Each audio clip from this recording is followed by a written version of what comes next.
The story is fully fictional and connection to any place, people or person is coincidental. No animals were harmed on the making of this film.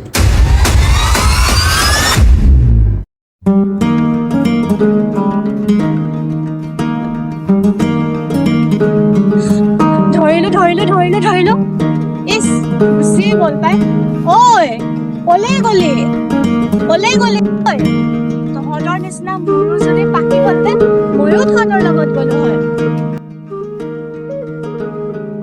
বতী অ মাজনী আমি দেৱী অৰণ্যানী কিয় পূজা কৰো নো আমি দেৱী অৰণ্যানীক এইকাৰণে পূজা কৰো কাৰণ দেৱী অৰণ্যানী হৈছে আমাৰ মাতৃ দেৱতা যিয়ে আমাক খাবলৈ আহাৰ দিয়ে থাকিবলৈ আশ্ৰয় দিয়ে আৰু সকলো ক্ষেত্ৰতে আমাক সহায় কৰে সেইকাৰণে আমি দেৱী অৰণ্যানীক সহায় কৰো আইজনী সঁচাকে আছে জানো হয় তেওঁ সঁচাকে আছে তেওঁ মানুহে দেখিছেনে নাই মানুহে দেখা নাই কিন্তু আমি মানো কাৰণ দেৱী অৰণ্যানী হৈছে আমাৰ মাতৃ দেৱতা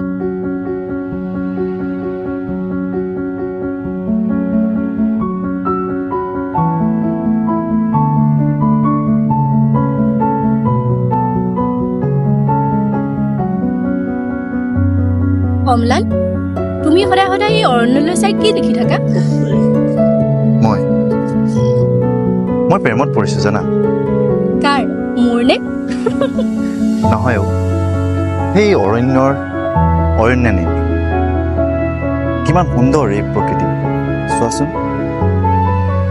মদাৰ ফুলৰ গোন্ধই ফাগুনক আদৰিবলৈ পাত কৰি তুলিছে মই সঁচাকৈ প্ৰেমত পৰিছোঁ দেৱী অৰণ্যানী তুমি অনান্য মা তেওঁ থকাৰ বাবেহে আমি উশাহটো ল'ব পাৰিছোঁ বন্ধু হয় বন্ধু চাচোন আজি পৰিৱেশটো ইমান ধুনীয়া তাকেই বিহু আহি আছে বহাগ তাকে অৰণ্যৰ মাজত অৰণ্যতে মিলাই এটা গানকে গাওঁ বিহুকে এফাকে ধৰোঁ কি গান গাবি কি গান মই প্ৰকৃতিয়ে মিলাই পিনি গান এটা গাওঁ বুলি ভাবিছোঁ তই অকণমান সহায় কৰিবি দে জোৰ গান এটাকে জোৰ ধৰোঁ ঐ পৰ্বতৰ ঢেক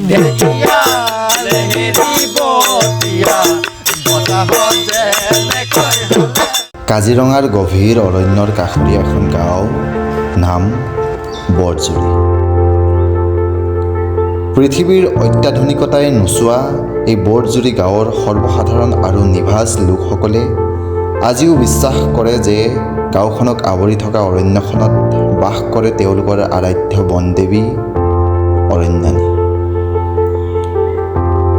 যুগ যুগ ধৰি সুখ শান্তি আৰু প্ৰকৃতিৰে ভৰপূৰ গাঁওখনৰ প্ৰতিজনৰে মনত অটুট বিশ্বাস যে দেৱী অৰণ্যানীয়ে তেওঁলোকৰ ত্ৰাণকৰ্তা আৰু জীৱনদায়িনী ঈশ্বৰ এই অৰণ্যখনেই তেওঁলোকৰ ঘৰ খাদ্য মাতৃ সংস্কৃতি আৰু অস্তিত্বৰ প্ৰধান উৎস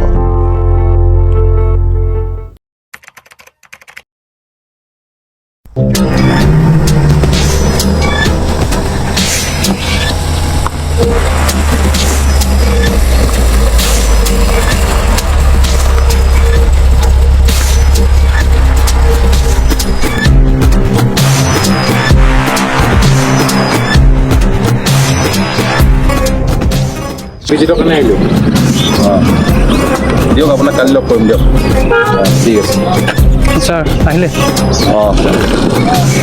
কাম ঠিকে চলি আছে নে কাম ঠিকে চলিছে স্যার সব ঠিকে আছে সব ঠিকে আছে স্যার আমাৰ শইকীয়া টেণ্ডাৰটো কি হ'ল স্যার এইটো হৈ যাব স্যার অলপ কাম আছে বাকী কি অলপ কাম বাকী আছে হৈ যাব স্যার আপুনি টেনশ্যন নল'ব স্যার অহা কালিৰ ভিতৰত মোক কাম ৰেডি লাগে নাই হৈ যাব স্যাৰ আপুনি এই টেণ্ডাৰটো কিন্তু গুচি গ'লে কিন্তু বেয়া কথা হ'ব বেয়া মানুহ কিন্তু ওলাব নাই স্যাৰ একো নহয় আপুনি ইমান টেনশ্যন বাকী কিবা পইচা দিগদাৰ হৈছে নেকি নাই পইচাটো ইমান দিগদাৰ হোৱা নাই বাৰু কিবা এটা পইচা প্ৰব্লেম হ'লে ক'ব পইচা কোনো চিন্তা নাই ঠিক আছে কাম হ'ব লাগে ঠিক আছে স্যাৰ ঠিক আছে ঠিক আছে মই গৈ থাকোঁ এতিয়া ঠিক আছে স্যাৰ কাম কিন্তু টাইমত হ'ব লাগে হৈ যাব স্যাৰ আপুনি টেনশ্যন নল'ব ঠিক আছে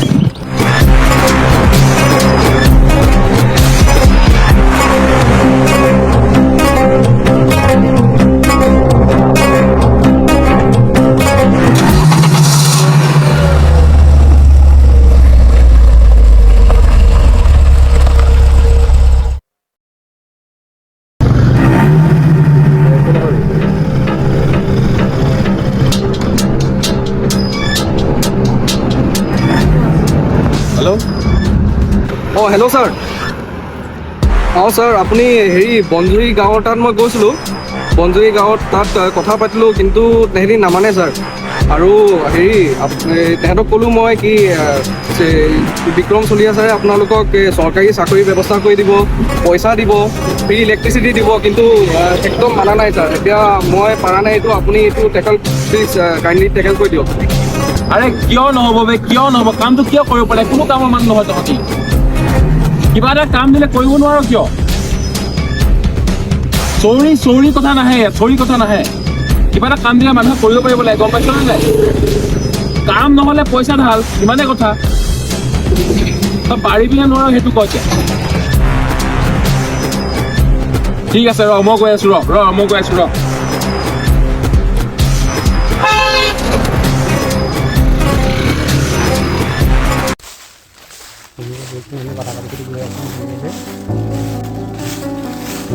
শুনচোন, তহঁতি গম পাইছ নাই আমাৰ অৰণ্যখন যে কাটি পেলাই মানুহ আহিব বুলি গম পাইছ তহঁতি?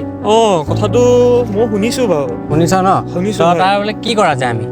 কোন আহিব দেচোন, এজনক কাটিম। ৰ ধৈৰ্য ধৰ, ইমান এনেকে আমি কৰিলে নহ'ব। আমি গাঁৱৰ মানুহক বুজাব লাগিব। আমি এতিয়া সভা এখন পাতিব লাগিব। আমি গাঁৱৰ মানুহক বুজাই কিনে আমি নিজৰ অৰণ্যখন বচাব লাগিব। বলক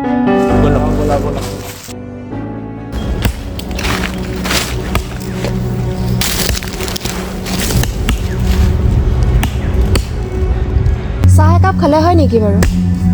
নাখাওঁ দিয়া এতিয়া আৰু। এই অৰণ্যখন সঁচাই শেষ হৈ যাব নেকি? শেষ নহয় আমাৰ দেৱীমা আছে নহয়, বচাব দিয়া।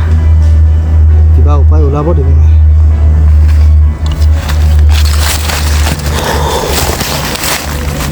জাননে আমাৰ অৰণ্যখন কাটি দিব।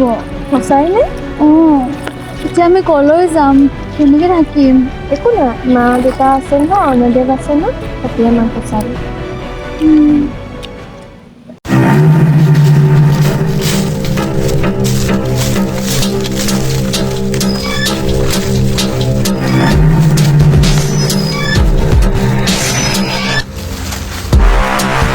আমি কোনো পধ্যে বনদেৱীৰ গাত আঘাত কৰিব নিদিওঁ। কোন হয় তহঁত? কোন হয় বে? তহঁতি মোক কি বাধা দিবি নেকি? কোনে বাধা দিব? এই অৰণ্যৰ ইণ্ডাষ্ট্ৰী বহিবই, মোৰ নামৰ চৰ্চা ইয়াত চলিবই লাগিব। তই কি বাধা দিব ভাবিছ নেকি? তই কি বাধা দিম ভাবিছ? তই বাধা দিব পাৰিবি নেকি? মোক বাধা দিব? তই বাধা দিব পাৰিছ? বাধা দিব পাৰিবি মোক? বাধা দিব পাৰিবি নেকি কোনোবাই? কোনে বাধা দিয়ে চাওঁ মোক? তই এটা মই চাই আছো, গম পাইছ নাই?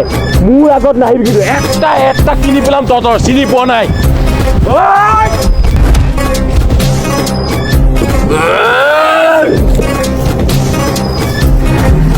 লিটা ওলাইছ।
দেৱী অৰণ্যানীৰ উল্লেখ পৌৰাণিক বেদ আখ্যানত পোৱা যায়। আজিও ভাৰতৰ নানান অঞ্চলত প্ৰকৃতি অৰণ্যৰ পূজা হয় যদিও বনাঞ্চল বিনষ্টকৰণৰ লগে লগে সংস্কৃতিও নিঃশেষ হৈ গ'ল। অৰণ্য অবিহনে, প্ৰকৃতি অবিহনে মানৱ জাতি নিৰ্বিকাৰ। গছ নাকাটো, গছ আমি ৰুম। Only by growing plants the earth will survive. যাদৱ Payeng, the forest man of India.